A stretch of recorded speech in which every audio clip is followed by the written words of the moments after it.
So this is the boys' night for the coaches panel for PA Classics. We have Coach Charlie Grimes from Lebanon Valley College and Coach Patrick Long from Lock Haven University. How this is going to work is we have questions that we'll go through that'll give an overview of the recruiting process and an overview of each one of their schools. And then from there, what we can do is we can open up the panel, open up the floor for questions. You can type questions in the chat, or you can simply raise your hand. But I think the best way to do this is let's get through all the questions. And then if we have further questions at the end, we can ask those or kind of go back. But at this time, I'll let Coach Grimes, if you want to just go ahead and take a minute or two to just introduce yourself and Lebanon Valley College. Sure. Hi, everyone. Charlie Grimes here from Lebanon Valley College men's soccer. Really great to be on this call. So thank you for having me, and thank you for being on the call as well. Looking forward to some good conversation tonight. I've been the head coach at LVC for 16 years. And so I guess I'm somewhat of a veteran now of the college game. That makes me feel old when I say that many years, but it's been a great experience. I've loved being at LVC. For those that don't know, Lebanon Valley is located in Annville, approximately 1,600 undergrad students. In the last few years, LVC has done a phenomenal job, especially academically and athletically. And we've been number 1 in the state of Pennsylvania, number 5 in the entire country in terms of job placement. So really good return on investment in the school and the men's soccer program. We're in a really good place right now, and I look forward to telling you more about what our program has to offer and how we go about doing things. So thanks again for having me, and I look forward to the rest of the time here. And Coach Long, same thing. If you want to give an intro on yourself and on your school. Yeah, thanks. Thanks, Tim. Really appreciate PA Classics having me this evening. And again, kudos to all the participants on this call. It means that you're interested, you're invested in your college search, and that's very important. A little bit about myself. I played soccer at Lock Haven University and got a degree in education, furthered my education at East Stroudsburg with a master's degree and a graduate assistantship. And I was fortunate enough to get the assistant job at Bucknell University. So I was at Bucknell for 6 years as the top assistant. And then fortunately, the job at my alma mater opened up, and I was fortunate enough to be hired as the head coach at Lock Haven University, just completing my 5th year. I coached through 4 seasons competitively. This 5th year was kind of a little bit of a wash, but still coached my guys, no doubt, throughout this entire year, just in a very different way. And a little bit about Lock Haven University, centrally located in the state, NCAA Division II. We compete in the Pennsylvania State Athletic Conference. Enrollment is about, we hover between 3,000 and 3,500 students. It's a good sized school for the area. Again, being centrally located in the middle part of the state, it is not a huge metropolis by any means. So Penn State being 30 minutes away and having a huge enrollment, again, it is quite special for the central part of the state. But we really have a nice niche, and academically, a wide variety of majors offered. And from a soccer perspective, things have, I can confidently say things just have continued to get better each year that I've been here. I'm very proud of that, but it's in respect to the university and everything that we have to offer. When we recruit guys that commit to Lock Haven, it is their top choice. And it's nothing that I do through the process other than show them who we are and where we want to go and what it can do for them. So I really look forward to this evening, and hopefully we can all take something away from it. I'm always looking to learn. I approach my career like a sponge, just looking to absorb a lot of information, and I've got a ton of respect for Coach Grimes. So I'm really looking forward to learning something as well from his expertise. Great, thanks for that. So the first question that we've had that's been submitted is, what is the main difference, and we can talk about from a soccer perspective, between Division II and Division III. And Coach Long, if you want to take that. Yep, no problem. I would answer this question, I guess, in a way from a soccer perspective, that there is not much difference. That's me speaking very confidently in Division II. It's me speaking very confidently about Division III. There are some exceptional soccer programs at all levels. It's about finding the right fit. And when you think about the level, there are some Division III teams that can beat Division II teams. There are some Division II teams that can beat Division I teams. And that's one thing that I think I can say is really special about our sport, is that when you look at the divisional classification, it does not specifically align with quality and the success that teams have. That's not the case. Again, the utmost respect for a lot of Division III programs. I represent, obviously, Division II. But with that being said, I know that there's some Division III teams out there that would not just give us a good game, but possibly beat us. And I'm very confident that the same would go the other direction in terms of what we have done competitively against Division I teams in our spring season, where we can compete against them and have beaten some Division I teams. So I would, if I'm a 16, 17, 18-year-old prospect, my advice as a 13-year college coach, 5 of which as a head coach, I would very adamantly say, do not get wrapped up in divisional alignment. All right. That's a very, very blunt statement that I'd make to you guys, just giving you advice. Find the right fit.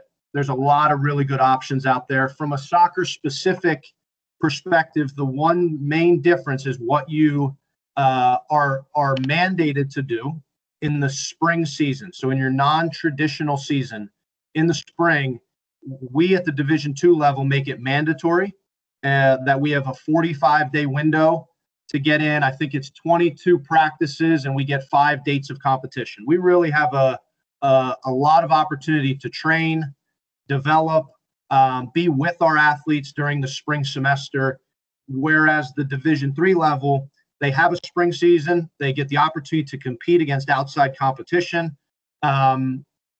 But some of the workload would be in a voluntary way. However, there are some very fortunate Division III programs out there that have strength and conditioning coaches that players can work with.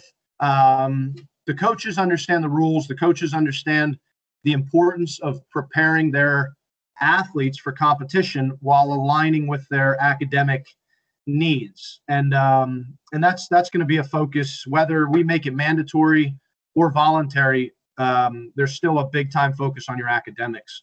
And I'm sure Coach Grimes would say something similarly about the academic side of things. But that's the biggest thing that I can tell you is just the divisional classification is not something to get wrapped up in during the process.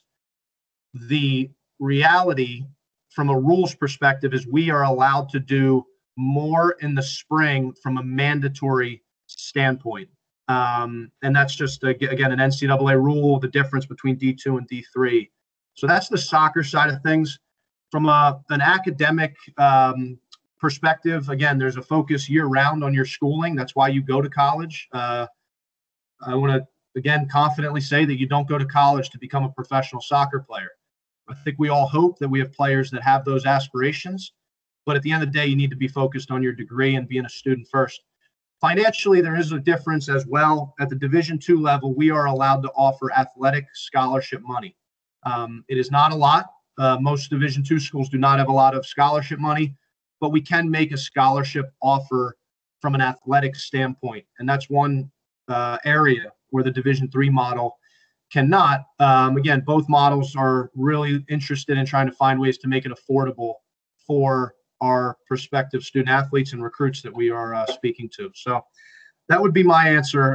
Coach Grimes, feel free to chime in. Tim, is there anything I missed? No, that's good. Coach Grimes, if you want to fill in any of the gaps there, or you're muted. You're muted, Coach Grimes. Sorry. That's all right. I won't add a lot because I think Coach Long did an excellent job there, hitting the main points, and I really appreciate it. I mean, he highlighted one of the main things that I would have said, which is when you're looking at schools, don't focus so much on what division it is, but find the right place for you, find the right fit. It's just like when we as coaches are looking at players, we're trying to find the right players, the right fit for our program. And there's a lot of other things that people will get caught up in. Was this player All-American? Was this player All-State? Well, we want to find the right guys.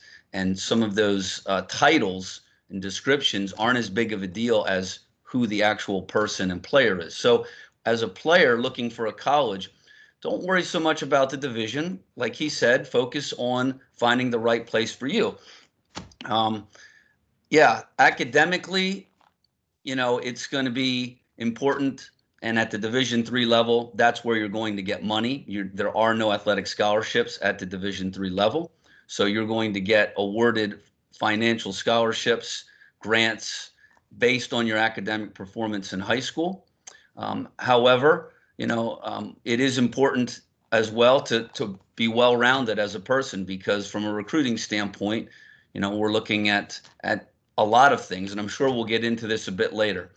But yeah, from a soccer standpoint, in the spring, we're limited to 15 practices within a 4 to 5 week period and 1 day of competition. In addition, we are able to play a game against alumni. So from a technical standpoint, we're able to get 2 dates of competition in the spring within a 4 to 5 week period. And that 4 to 5 week period, it is based on how long you played in the fall. It's important at the Division III level that you have a strong culture, because the commitment from the players is still really one that's year-long. It's just the coaches are not allowed to be involved for a good portion of that in the winter and the spring, and that's because of NCAA rules. So, for example, at LVC, we have a very strong culture where our player leadership within the team will take charge of organizing what we would call kick-arounds and play days for our team throughout the spring semester.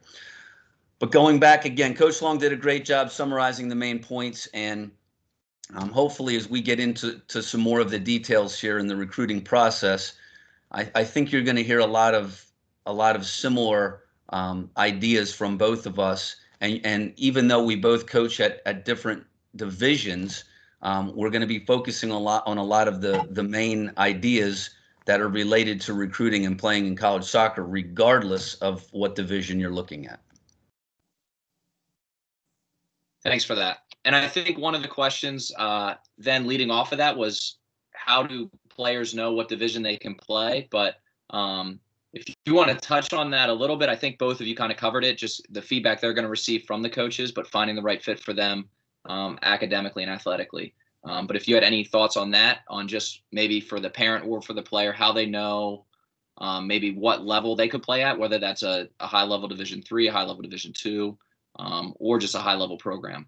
How do they know where they can play? Yeah, I would add this. I would say, there's definitely different levels within each division. So not all Division I is the same. And you're going to have what I would describe as big-time D1, and then there's, middle-of-the-road D1. And then, to be quite honest, there are some D1 programs out there that are not very good. They've not had much success. They've not won many games. Players are not enjoying their experiences there. So just because something is Division I, you have to look further into that. I think the same goes at the Division II and the Division III level. And at all three divisions, you will find programs that are excellent, programs that achieve high success year after year. And then you will find programs that are somewhere in the middle and programs that are at the lower end. So my advice is, as you go about it, you need to seek feedback from coaches at schools that you're looking at.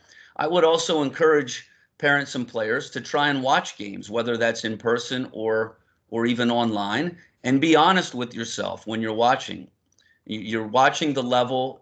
Do you think it's something that you could achieve? Do you think that it's realistic for you to play at that level? And again, it's not always the easiest to be able to assess for yourself. So certainly, I think seeking feedback from coaches as well as your club and high school coaches, hopefully being able to provide good and honest feedback for you, that's important as well. Anybody that's just going to tell you whatever you want to hear, they're not really helping you. They need to be honest with you and do it in a way that hopefully encourages and builds you up. But at the end of the day, you don't want someone telling you something that ultimately is leading you down a road that's not going to be a good path for you to follow, whether that's going to a school where you're not able to play, or going to a school where the level of play is going to be much lower than what you would prefer. So that would be my answer on that, and certainly I'm happy to answer any questions.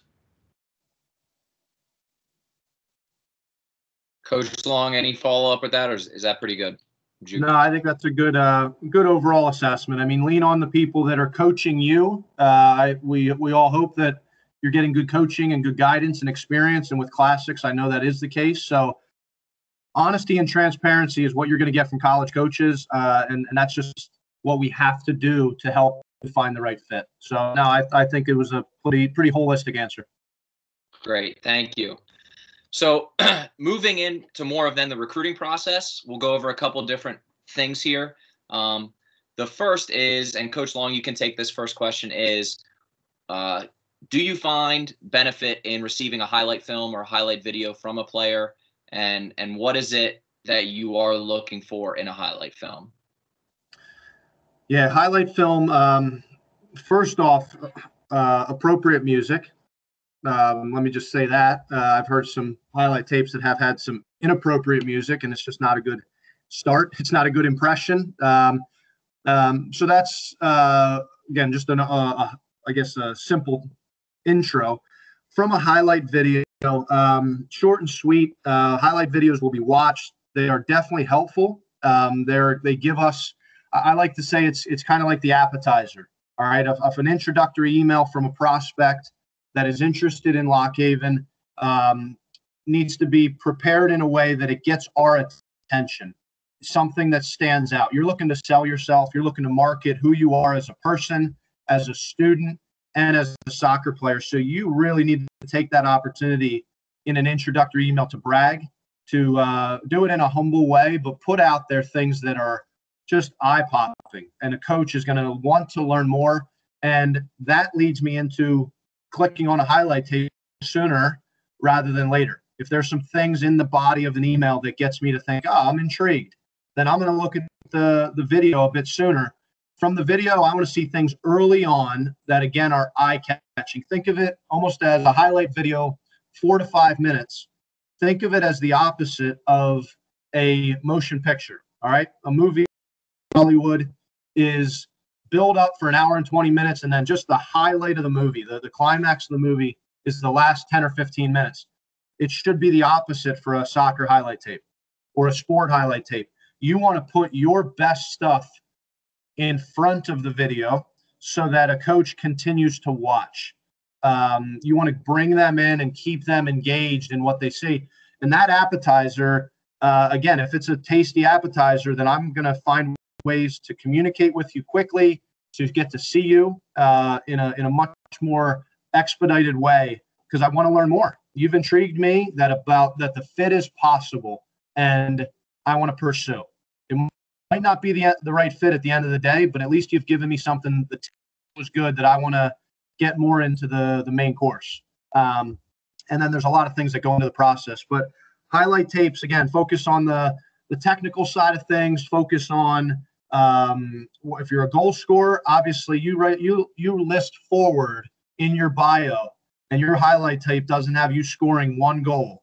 I'm going to guess you're probably not a forward. All right. So put things in the highlight tape that are attributes typically to your position. And if you're a goalkeeper, making great saves, communicating, distribution, things that just showcase to a coach that they should be interested in learning more about you. And again, it might not be the right fit at the end of the day, but at least get them to not say no based on your highlight tape. But a highlight tape is important.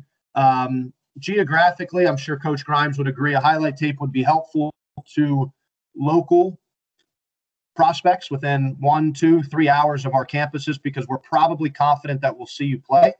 Highlight tapes from guys at a region are much more important because we're not sure of when we can get to see them, somebody from out of out of our Mid-Atlantic region. So for you guys, it is important. Sell yourself and just make it really short, sweet, to the point, but give a coach something that they want to see more. I can just add a couple things. I think Coach Long, again, did a great job there. I'm a little different. For me, a highlight tape is not a priority. It's not one of our top priorities for evaluating players.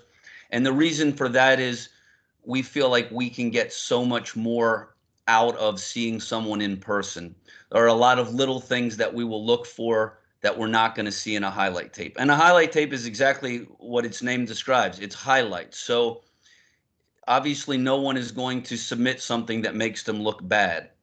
But when we are watching players, we want to see players in situations that are uncomfortable and how they're handling those. And you don't get to see that necessarily in a highlight tape. Now, to Coach Long made a great point.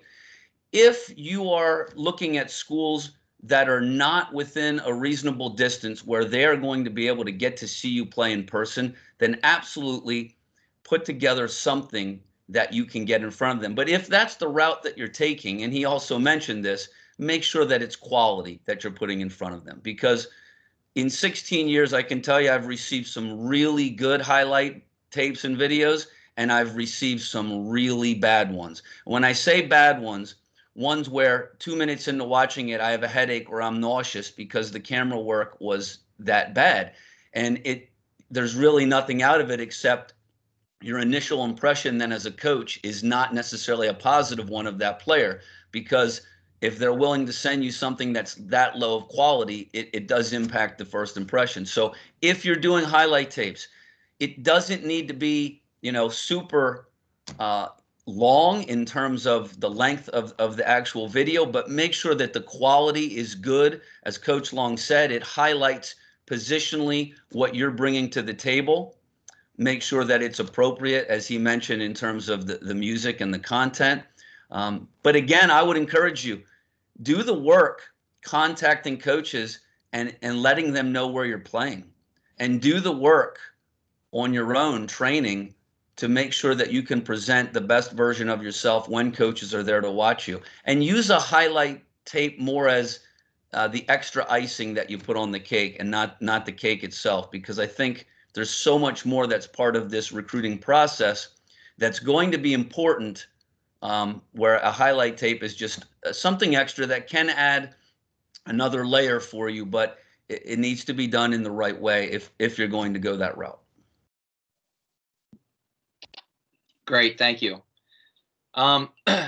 So next step then is, so maybe a player sent you a highlight tape, you've exchanged some emails, and they have an upcoming tournament.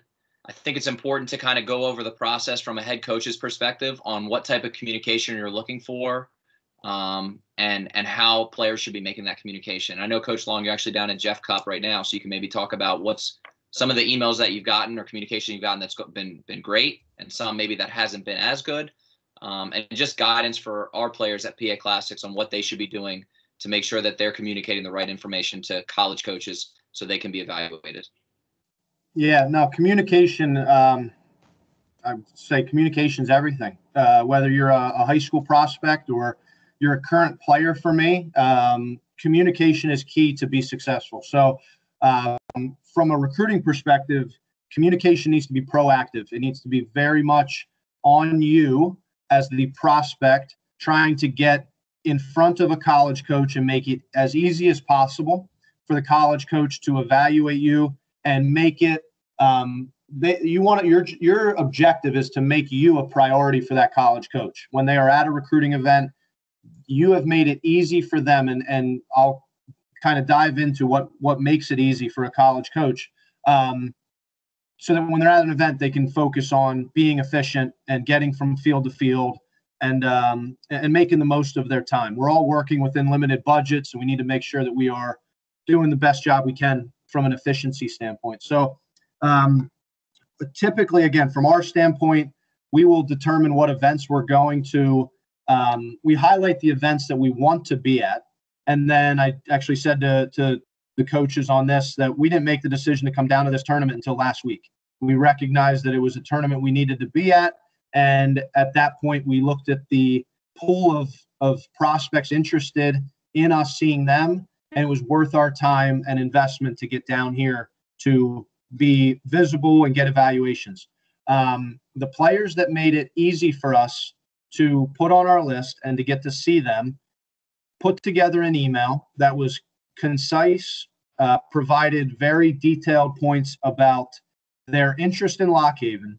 It was a specified email that I could tell it was not a general email that went out to 100 college coaches. All right. Be very specific, be targeted with who you're sending emails to. Didn't happen at this event, but I'm sure it's happened to Coach Grimes as well. And you hear something like, "Dear Coach Grimes, I'm very interested in attending Misericordia University." Well, right away, there's red flags going up. You're not doing your homework. You're not proofreading.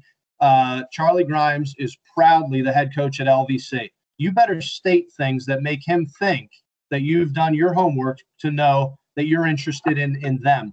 Do some homework and even put in there a little snapshot that we can tell you've done your homework. Dear Coach Long, congratulations on coming off a 10-win season in 2019. I noticed that you graduate 5 seniors. I would love to be a part of your 2021 recruiting class. That says to me that you did your homework. You were on our website. You looked at our results. It mentioned something about the academic commitment. Again, yes, we are college soccer coaches, but we work for institutes of higher ed.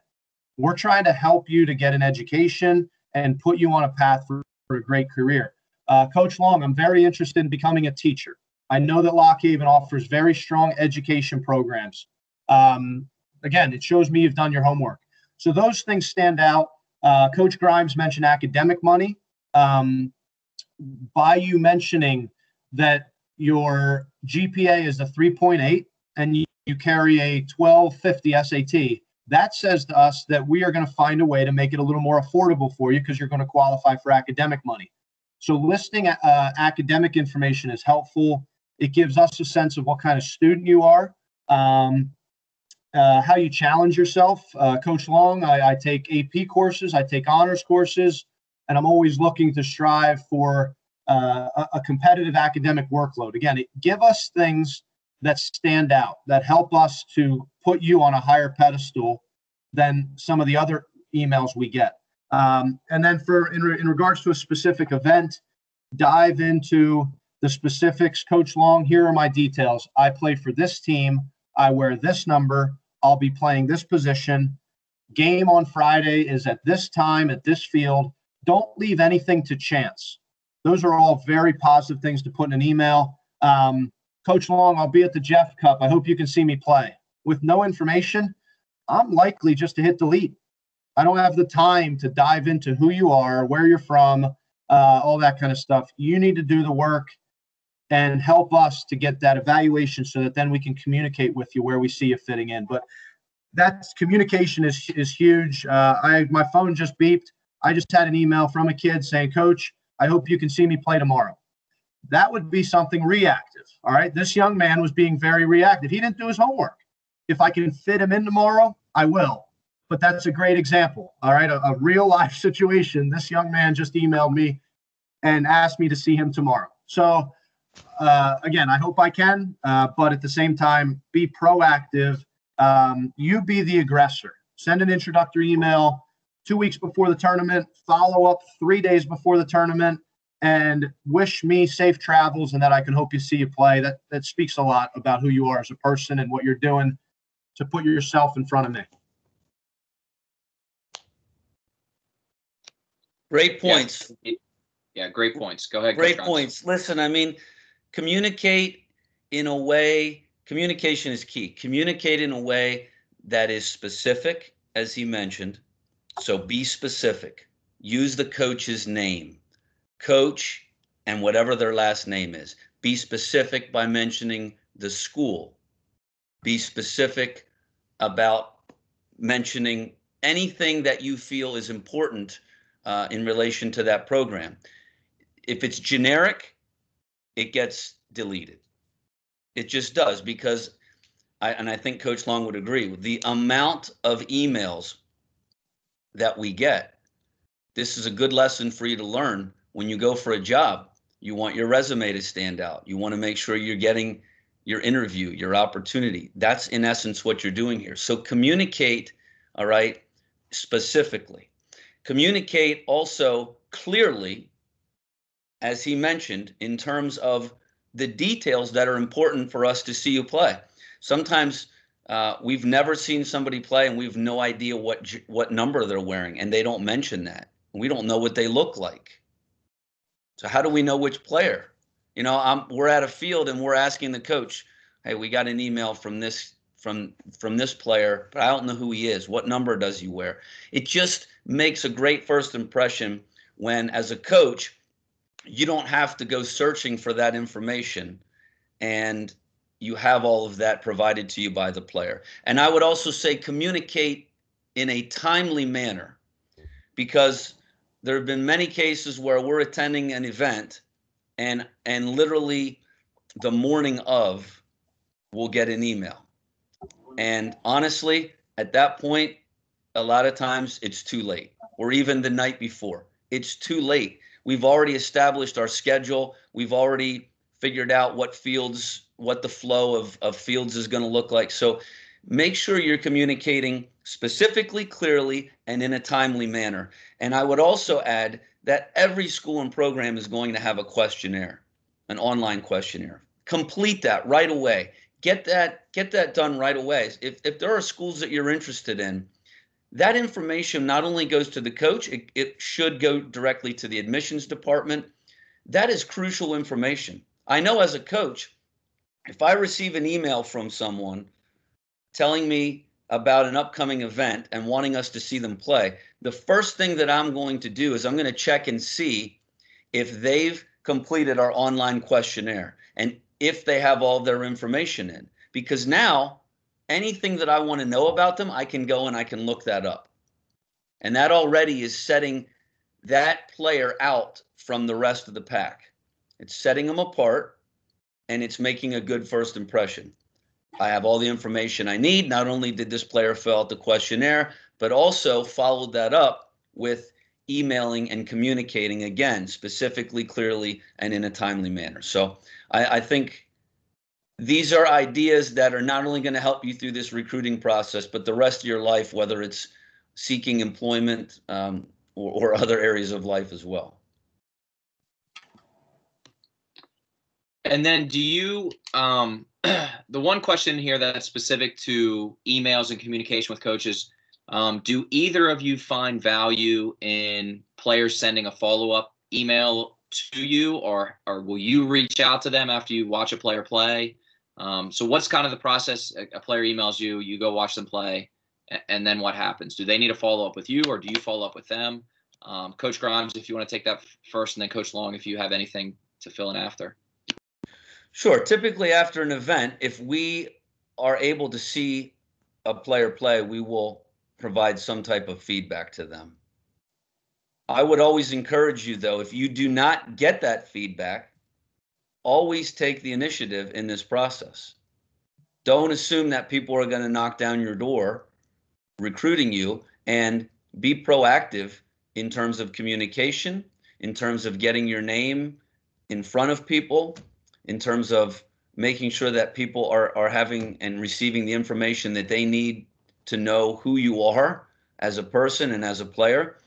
So after a tournament, if you have not heard back from a coach, I think it is a good idea to follow up and at least ask them for the feedback that they're willing to provide, because that's going to help you. Going back to a question at the beginning here was, how do you know if you can play at a certain level or not? I mean, if somebody contacts us and shows an interest in LVC and we see them play and we don't think that they're the right fit for us in any specific way that we're looking at, we'll tell them that.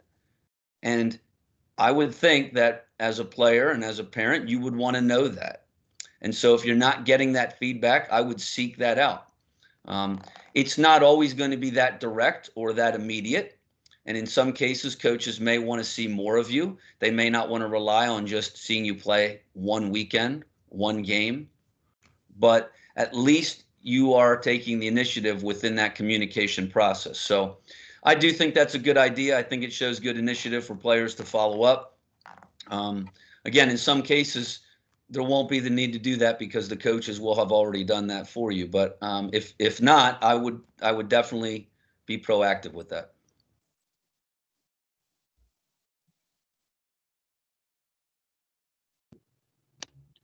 Thanks. Coach Long, anything to add, or is that pretty much nail it for you as well? No, spot on. You guys need to be the aggressor. Again, we've received about 75 to 100 emails for this Jefferson Cup. We're going to do the best job we can with seeing as many players as we can. But we want players that are proactively seeking. They want to be at Lock Haven. That shows us that they are interested and they're passionate about the potential fit. So be the aggressor, and the more that we see that signs of you being the initiator and being proactive, like Coach Grimes said, it's helpful. So no, I thought Coach answered it well. Great, thanks. So building off of that, then one of the questions we had submitted from a player was, what is the recruiting timeline? So I guess Coach Long, directly towards you right now, you're at Jeff Cup. Are you still looking at 2021 grads? Are you on 2022s, 2023s? Because on this call, and I know those that'll watch the video, we're going to have a range of 2021 grads all the way to potential freshmen in high school, 2024s. So what's your recruiting timeline? And then Coach Grimes, if you want to speak to your recruiting timeline, because I think one thing that's common in college soccer is that there's not a common timeline, but from school to school. So Coach Long. Yeah, the timeline question, I'll answer it. I want to say kind of generally. All right. I don't want to answer it specifically to Lock Haven University. I think that the timeline for freshmen would be to enjoy your freshman year, focus on your academics. All right. You're going to open up more doors through your hard work and your commitment to your academics. Freshman year matters. Do the best job you can. Sophomore year is when I really think you need to start casting a pretty big net over what you're looking for as you are going to start the search. And sophomore year, again, you might not what you want to do academically, not sure what you want to do academically. Might not be sure geographically, but I think you can probably start narrowing in on some ideas that you have about the potential fit. And cast a huge net. Coach Grimes mentioned the ability to fill out questionnaires, get on a coach's radar. By filling out a questionnaire, you're probably going to start getting invitations to ID clinics. I'm sure that's a topic or a question that might come up, but ID clinics are important. They show us interest in us. It gives us the ability to get you on campus. Sophomore year and junior year, I think, are great for ID clinics and really figuring out who's on our list. Are we on your list? Is it starting to become a little bit of a mutual fit? Junior year is when you really need to be focusing in on getting these evaluations from coaches. We're starting to get a sense of your development, where you are as a player, as a junior, what you've done for your high school, for your club. And junior year is when we're starting to compile a pretty good list of our pool. And we have a good idea by your junior year about what we're looking for that next class. Junior year is a great time. Right now, our big push is to get guys to visit. Getting on campus your junior year is very helpful. Summer visits happen, but I think visiting when school is in session, let's say during normal times, again, when campus is busy and buzzing and there's activity everywhere, it's a great opportunity junior year to get on campus and develop those relationships. We haven't talked much, just looking at the questions, about NCAA rules. There are some differences in the rules and the communication that is allowed to occur. Right now, it's June 15th for Division II to have communication with June 15th heading into your junior year. So sophomores at this point, if anybody wrote me, I am not allowed to write back other than a general email that says, based on rules, we can't discuss the recruiting process. However, Here's a link to our questionnaire, and we hope you can attend some camps or clinics. Junior year is when we can start communicating, texting, emailing, calls, and that's when the communication really gets underway to develop relationships. I think ideally commitments for us start happening maybe late spring. We would have to be very thorough and learn a lot about you to make sure that it was the right fit for a late spring junior year commitment.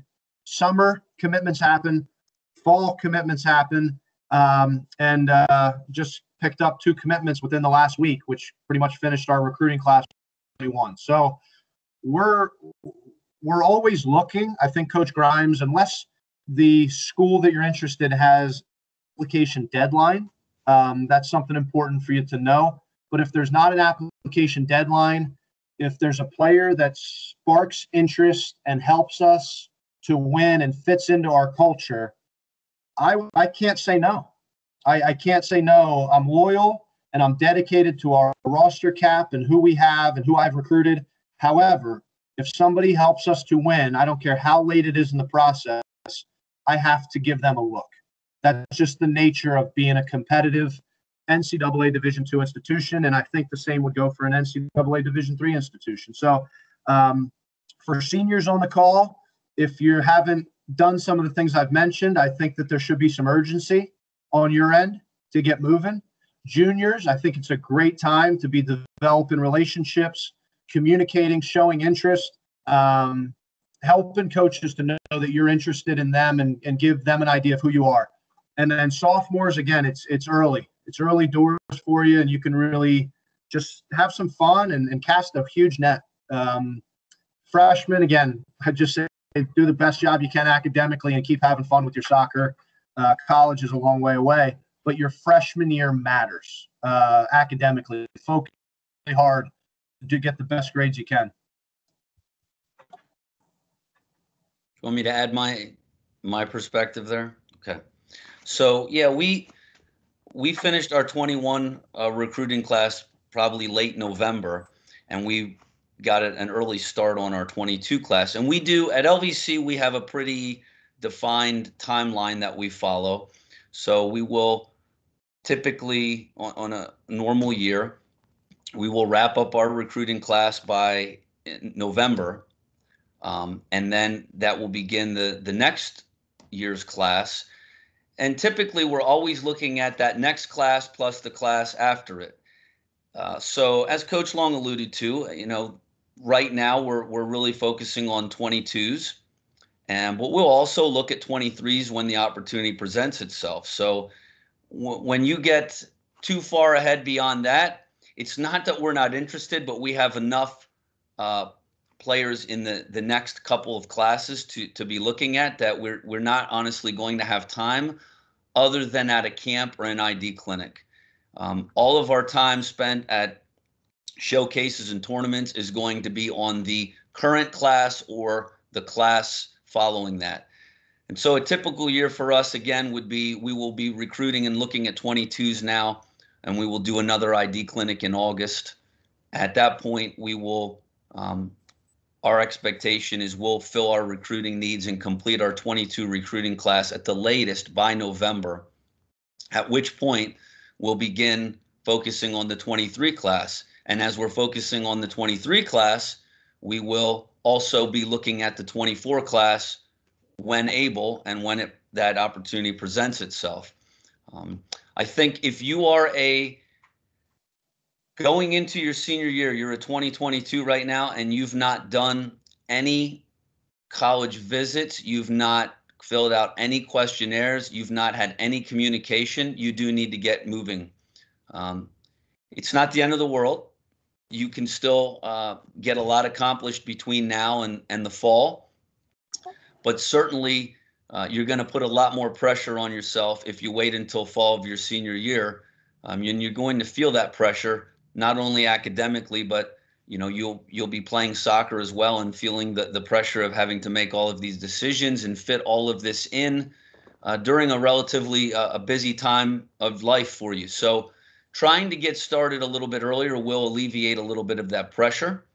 And also a lot of times with decisions that you're trying to make, it's good for you to just start, to see things, to hear things, to experience things. And you may have an idea in your mind of how you think the process is going to go. And you may have an idea in your mind of what you think you're looking for in a college and in a program. But once you actually get onto campuses and talk with coaches and meet people, you learn a lot. And I think that that will help you to narrow a lot of your decisions down much quicker and much easier than just trying to do that without gaining those experiences. I know, again, at LVC, we will follow a specific timeline, and we will communicate that timeline and that process along to players that are in our recruiting pool. That varies from program to program and school to school. And so, again, taking the initiative and in getting the process started, a lot of times by doing that, you will gain some insight into how the coach at that particular school is going to handle their process and how the timeline is going to play out. And that's important information for you to get. That won't happen unless you take the initiative a lot of times. So make sure that you do so from a communication standpoint. And again, I don't want to make anyone panic by saying, oh, it's too late, but try to get things moving a little bit earlier. In the end, I think from a stress standpoint, you're going to be thankful that you did that. Great, thank you. So one of the questions that was sent in that I just saw was once players are on your team and they're on the college team and the college roster, what would you say the time commitment is for them from an academic and athletic standpoint? And then from there, then players and parents who are viewing it, we'll open it up to questions for the last like 10 minutes. You can type your questions. You can raise your hand. Typing your questions is usually easiest.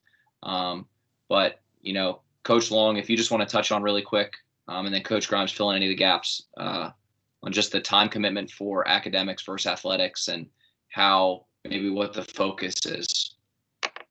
Yeah, well, I would start by saying the time commitment versus I would reword that. Never are we looking to we're looking to do everything we can around your academics. All right, I plan practices based on class schedules, getting all the guys' class schedules in hand, putting together a very detailed spreadsheet. When are my guys in their academic classes? And at that point, I then look at when can we train? When can we get in our weight sessions? When can we get in speed and agility, recovery sessions, practices, all that kind of stuff. So academics are the primary focus, and everything that we do is about helping you to achieve success academically. From an NCAA rules perspective, in season, we are allowed to make mandatory 20 hours a week. So that is typically the middle of August until hopefully a playoff run sometime in mid to late November. All right, that 20 hours a week, 3 hours is for a competition, home or away, it doesn't matter. There's no time committed for travel on paper. If we go to play Westchester, it's a 3-hour day for my athletes, even though it's 3 hours on a bus. 3 hours roughly for warm-up, game, and then 3 hours home. That's a 9-hour day. We only document 3 hours of that for a competition. Practice is as long as we want to make it within reason. And we have to give the guys 1 day off a week. So a typical week, train Monday, train Tuesday, game Wednesday, train Thursday, train Friday, game Saturday, day off Sunday. That's a standard in-season week for our guys. Throw in a weight session or two. I mentioned recovery, yoga, an aquatic session. All those things could be counted into that 20 hours a week. The season ends. We have to give you a little bit of a window off, and then we can start our off season, which is 8 hours a week, 4 with the ball, 4 without, 2 days off per week during that segment. And then starting our non-traditional season, typically mid-March, we can go back to 20 hours a week, and we get 5 dates of competition where we can compete. So that's the nature of the calendar. And my answer is just your academics are first, and then we do everything we can following the NCAA rules to make it a successful program for you to develop as a player and to help us to win games while not compromising or touching your academics. But obviously there is a time commitment that's very important, time management, and we help to guide and manage you through that. And I lean a lot on my upperclassmen to set the culture, set the tone for the young guys that need to figure out what it takes to be successful and carry a high GPA, work hard, do well academically while coming to practice and being ready to train at a very high level. Yeah, well, very well said. And I mean, all I would add to that is from our perspective, I mean, we are recruiting student athletes. The expectation for any player that's coming in to play for us at LVC is that they want to do well academically. They want to go to class. They want to do their homework. They want to study. They understand the importance of the education that they're getting, and they want to put maximum effort into that. And at the same time, they want to be committed year-round to soccer as well. And we don't feel that there needs to be a choice between the two. Our guys, you know, they value academics. It is the number one priority. And at the same time, our guys value the time that they have together on the soccer field as well. And even when we are not officially training together within what would be an NCAA time period, our guys value that time that they can be out on the field and improve and get better. So it's a year-round commitment in terms of the whole experience. Certainly, you learn how to manage your time with all of that. And I have found over 16 years that generally players do much better with managing their time during the fall season because the demands of the schedule pretty much determine that time for them, and they don't have to kind of do that on their own. It is kind of set for them by their class schedule and when we're training and when we're traveling and when we have games. And we also, there's a third component, and Coach Long mentioned this, and it's the culture component. You know, all three areas, culture, academics, soccer, they all are interrelated and add value to the other areas. And so it's really about, again, managing your time and being disciplined in the choices that you're making and the habits that you have. But again, I'll go back academically, it's demanding. You'll have to put time into it. And there's definitely an adjustment going from high school to college with the amount of work that you will have and the amount of time that you will need to invest into the academic performance. But it can be done. It is done year after year. And I believe that it can be done at a high level at the same time while the soccer can be done at a high level. Awesome. Thanks for those. So at this time, players, parents, any questions that you can type in the chat. You can raise your hands and ask your questions to either Coach Long or Coach Grimes or to both of them. Floor is yours.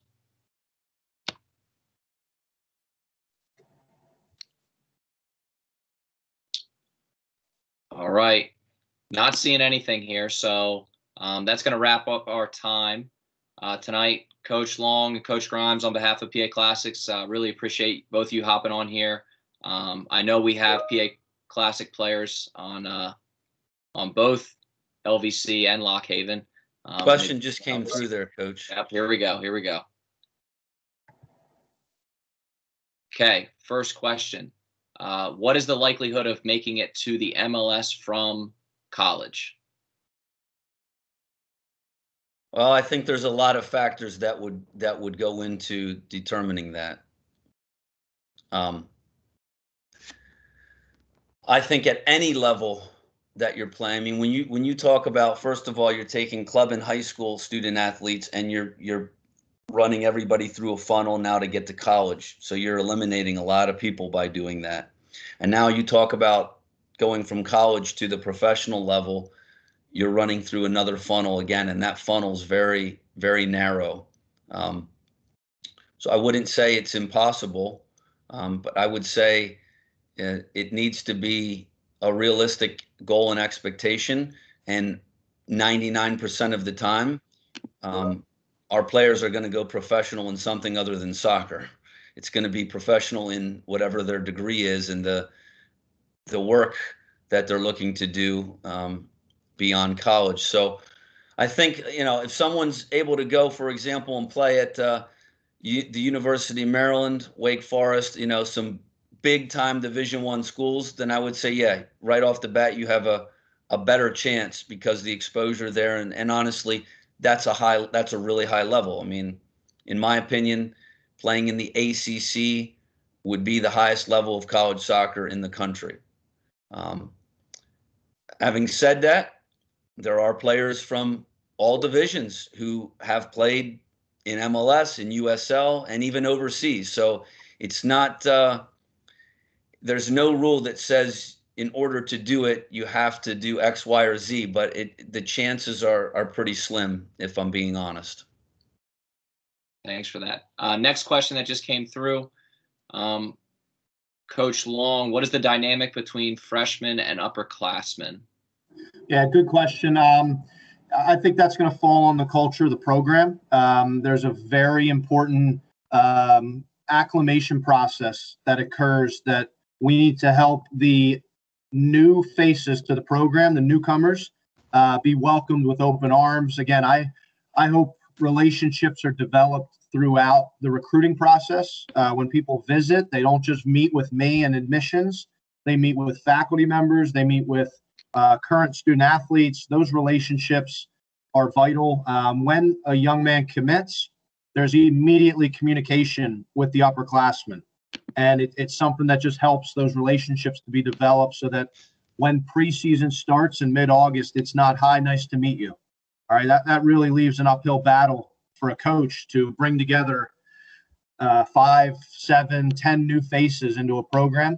So it really is important that we are all proactive and find different ways to make that dynamic not an issue at all. And I just make a general statement to the guys about from a playing perspective, do you want to win?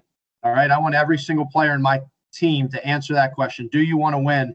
And if everybody's answer is yes, which I'm sure you're all saying, well, that's the most obvious question ever. If everybody says yes, then we got to put the best 11 players on the field. It doesn't matter age. We played a game in 2019, a huge conference game, and I started 5 freshmen because they were deserving to play. They had earned the right to be selected by me, and they earned my trust and their teammates' trust. Thankfully, we won. I can use that example as a positive that we got it right. We picked a team that helped us to win. But there's something to be said for the upperclassmen being bought in and instilling the culture and what needs to be just common themes in the daily life and their approach to being, like Coach Grimes said, committed to your college program's successes year round. You can't, as a college student athlete, I don't think you can ever be out of shape. You can lack fitness, you can lack match fitness, but you should never be out of shape.